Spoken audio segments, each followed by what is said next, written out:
The dangerous way social media filters may be influencing your kids. They're living this alternative universe. Up next, how social media filters may be influencing your teenager to want cosmetic surgery and what you can do about it. Crazy story coming up next.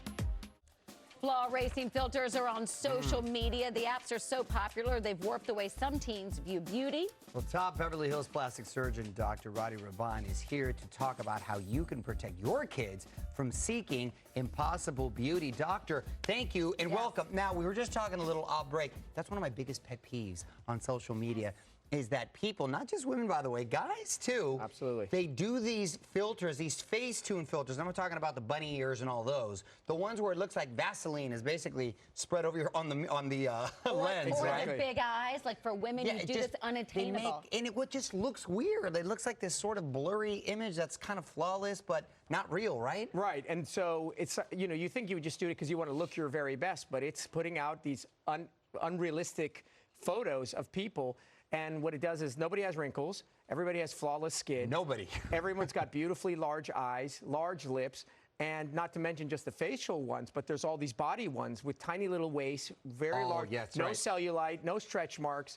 And so this is what everyone's seeing. And you know what? You got to be careful with those because sometimes, Doc, I'll see they'll contour the body and then the wall will be all warped in the back. Because they didn't do it right?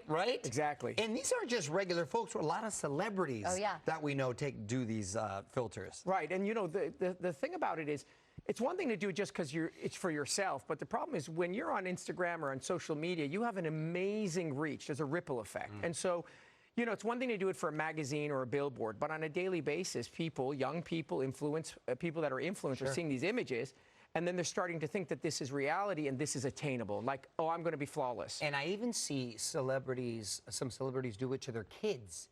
Yeah. Even though they'll use the filters to the kids. So there's something called Snapchat dysmorphia. That's how far we've gone with this. Describe Right. So basically what happens is that, we'll talk about the young people, although it affects everybody.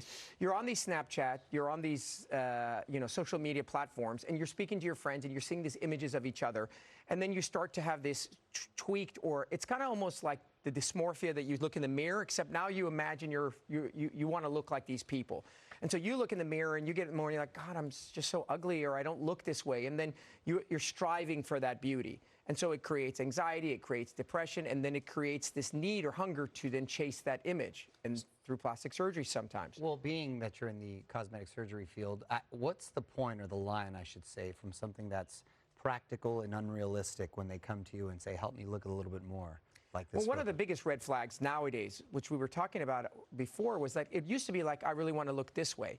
And so someone will come in and I'll take a look at a young girl or a young boy, and I'll look at him and I'll say, young gentleman, and I'll say, well, I don't really see anything particularly, that needs to be fixed. And then they'll pull out their phone and say, but look, like in this picture. So they're trying to match a picture. And then, so then you're like, well, wait a second, you look great here, but in this angle, you don't seem to understand. And so what happens is they're living this alternative universe. It's not reality. On these images. In reality, they look, they don't care about the way they look. So drawing the line is when they're trying to look like something that doesn't even exist. It's one thing to say my ears are large and I was wondering if I could pin them, or, so on and so forth. What are you seeing in plastic surgery-wise that people are, is there one thing that people, is it the eyes or the cheeks? Or? So if you look at Instagram enough, you start to notice that there's a morphing, a sort of a final endpoint that most of these people are starting to look like, right? They have super arched brows, very full cheeks, right? Big lips, pointy jaws, right? Very tiny little nose. They all start to look the same. So if you follow all of them if you did like a computer-generated image, all of these social media influencers, as well as some of these celebrities, start to all kind of converge at one point. So the sort of where we used to, everyone wants to look unique, now everyone looks the same. So everyone's asking for those same parts. Wow. Tiny little nose, bigger really lips, pointy little jaw, really big cheeks. Are the butt implants still a thing? Yeah, butt implants and fat transfer to butt and Brazilian butt lifts, which we actually spoke about the deaths that were occurring. Yes. And thanks to you guys, we made a huge impact. Those are still happening. Wow. Well, thank you so much for your time. That's some fascinating stuff. Yeah, no, really but it's good to talk about. Check out Dr. Rahban's podcast, Plastic Surgery Uncensored.